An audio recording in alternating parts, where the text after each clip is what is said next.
Hey everyone, welcome back to Inside the Bottle TV. Today we have an awesome episode. As you can see all around us, we are sitting in Suzanne's beautiful garden. And let me introduce Suzanne.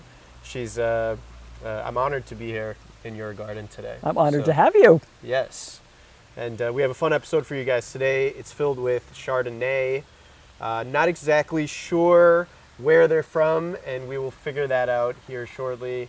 It's a blind tasting which was put together by our very own Kyle, who's standing behind the camera, who thought it'd be a fun idea to go back to another blind tasting that followed after the one that we had in a previous episode. And this time we're going to do a bunch of Chardonnays. So Suzanne and I are going to open up these labeled bottles, number 1, 2, and 3. Pour ourselves a glass, get into it, make some notes, and touch back at the end and see what we like, what we didn't like, and take it from there. Okay. Yeah. Sounds good. Shall we start? We shall. All right. So we'll get into bottle number 1. Bottle number 1. These are kind of nifty, a little different from what we used last time. Kyle picked these up at a local shop. Kind of cool. What have you used in the past? Oh God, paper bags. We've kicked it up a notch a little bit, like Emerald.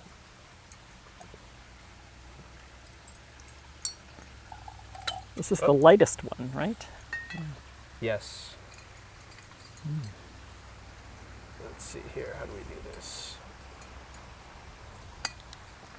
So this is number 1.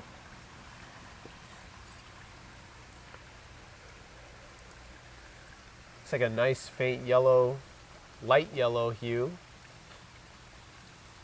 What do you get on the nose? I just put down fruity. It just Fruity. smells fruity to me. Oh, it does smell really fruity. I'm not sure what particular like fruit. apples or pear, maybe? Yeah. Green apple? Yeah.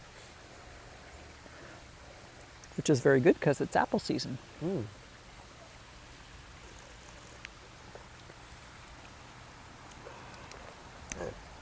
What do you think? I like it. It's refreshing. It is. It is. It's light. I don't always like Chardonnay, but I do like this one. It's not overly oaked. Right. Either. Right. I don't like a huge oak bomb, like Neither California do I. oak bomb, you know? Neither do I. So. Yeah. Yeah, I've bought bottles of oaked wine and just given them away to somebody else because I don't like them. So. Yeah. Well, not too bad. We have a lot of watering cans. We don't want to overconsume quite yet.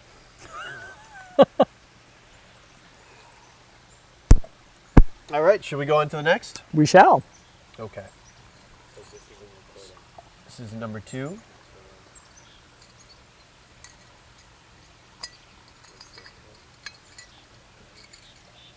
There you go. Yep. It looks lighter in the glass then, I guess because there's less of it in the glass than in the bottle. Yeah. Can I give you a little bit more? Nope, Oh, good? that's good, thanks. Okay.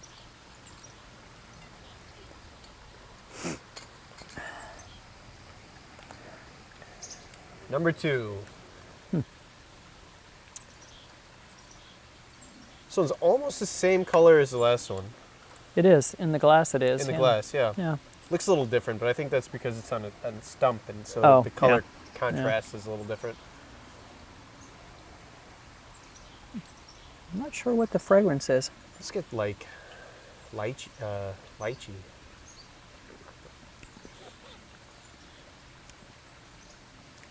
Or like something just a little sweeter. Like some sort of... Yeah, it's a taste I'm not familiar with. The other one was definitely fruity, and this is... I'm not sure what it is. I guess I've never had a lychee, so... Now I'm going to have to go out and get one so I yeah. can... Well, I mean, I may be wrong. I'm not... That's the first thing I got on the nose. Well, I'm going to have to make a note about this one. Because I'm not sure. I like the taste of it.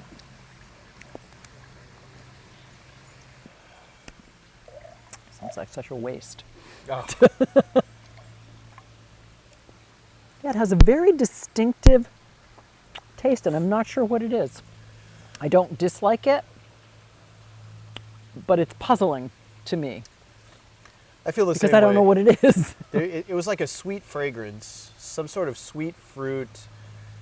But that's the beauty of wine, right? Yeah, I mean, it's I not guess you never know. it's not a It's whatever's bad in your taste. head. It's just like, oh, I'm not sure I've ever had a wine that tasted like that. Yeah. So don't know how to describe it.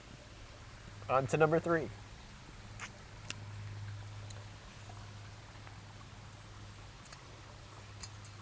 Kyle, great job at buying these, man. These are awesome. Except for the fact that one just broke.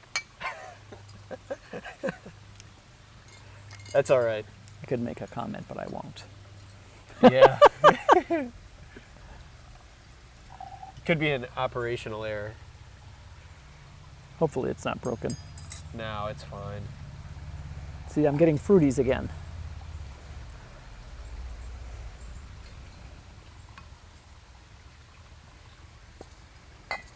And on to number 3, our final Chardonnay.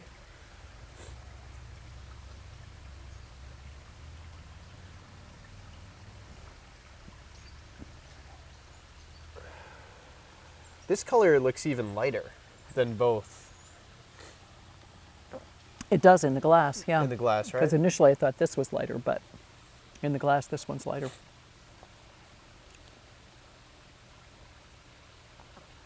It's not as appley as this one. This one just, on the nose, I'm getting, yeah, maybe not like that really heavy green apple. Maybe just like something that's like lighter. When you take a bite, it's like, it's not like super tart, but I don't know. It's a little more green grapey. Yeah.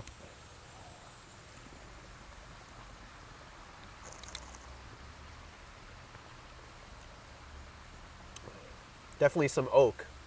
Mm-hmm. Get some oak? Yep. But not too much. Not too much, yeah. Not so much that I would. Some vanilla. A little bit Yes. of vanilla. Yes. Yep. Vanilla. Yep. For sure. Well, cheers to the last glass. Yep.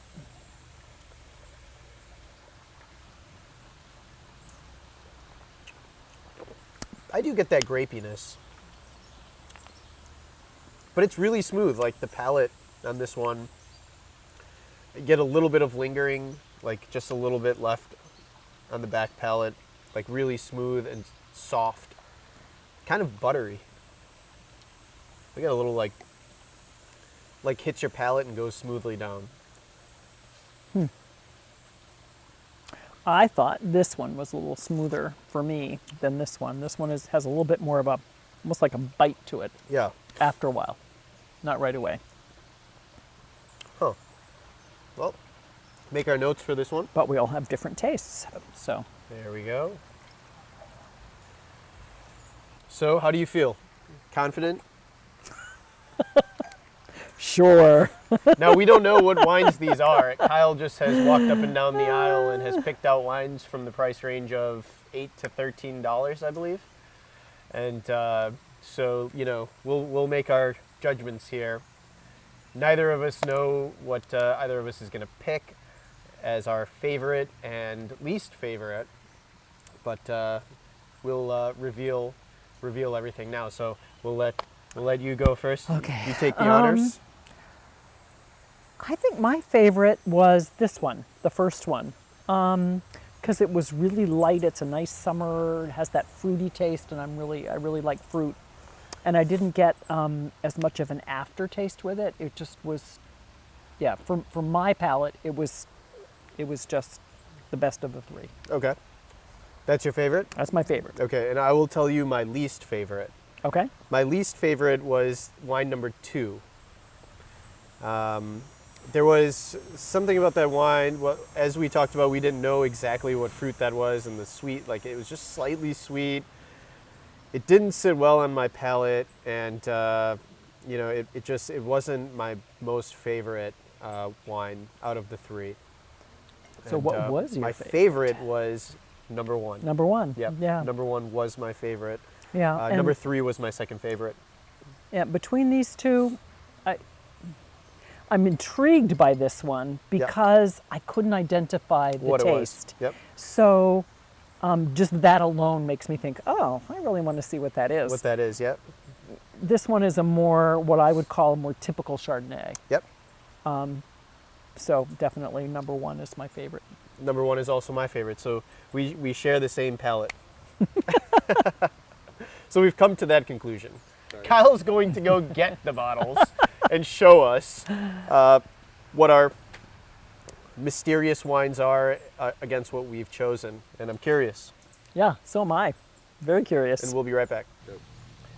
So we're back, and we finally have figured out what we've been drinking. And Suzanne and I have both come to the conclusion that bottle number one was our favorite. Mm-hmm. Your second favorite? Well, I don't know if I have a second favorite. I think the other two were pretty close. But bottle number one was our favorite. So here is bottle number one. Joel Gott Chardonnay 2014. This one is California. This is the most expensive one, I believe, that was there. So we have I have great taste. You have a great taste. So that's number one.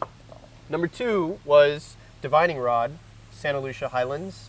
This is a 2012. This wine, we talked about there was something in the wine that we couldn't figure out. Well, what it was the wine is turning because it's a 2012 and now we're in 2016. So, it's been quite some time since this bottle's been on the shelf. It's probably starting to oxidize a little bit, and it's probably not so good. And that's something I just learned about Chardonnay. I didn't know that. Yeah, Chardonnay, also Pinot Grigios, some Sauvignon Blancs, not all, but some. You should consume within 2 years. Also rosés. Within 2 years, okay. 2 to 3 years tops. Number three, Latitude Beverage, 90 plus Cellars Chardonnay. Another phenomenal wine. We sell this for $7.99. This is a great bottle of wine as well. So going back to number one, this was the favorite, Joel Gott. Mm-hmm. And so something new. I've never had this Chardonnay.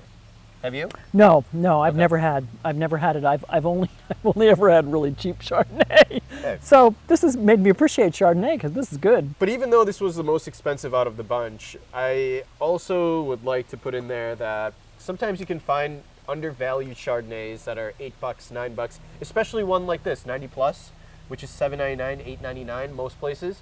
This is still a phenomenal Chardonnay for the price. Yeah. So just, you shouldn't pick off of price. Right. Sometimes it's just the liquid. I mean, depending on the production, how the weather was, the temperature was, the yield was. Sometimes you can get some phenomenal Chardonnay for under $10. And so that's a lesson learned for both of us. Right. So, cheers. And thank you. And I for appreciate having the us. knowledge. Thank you. Check out the beautiful garden behind us. Nice stream of water. So many plants. We're in our most natural habitat. And you'll have to come back in the spring when it's all flowering over there. That will be episode 2. Stay tuned. Thank you guys for Inside the Bottle.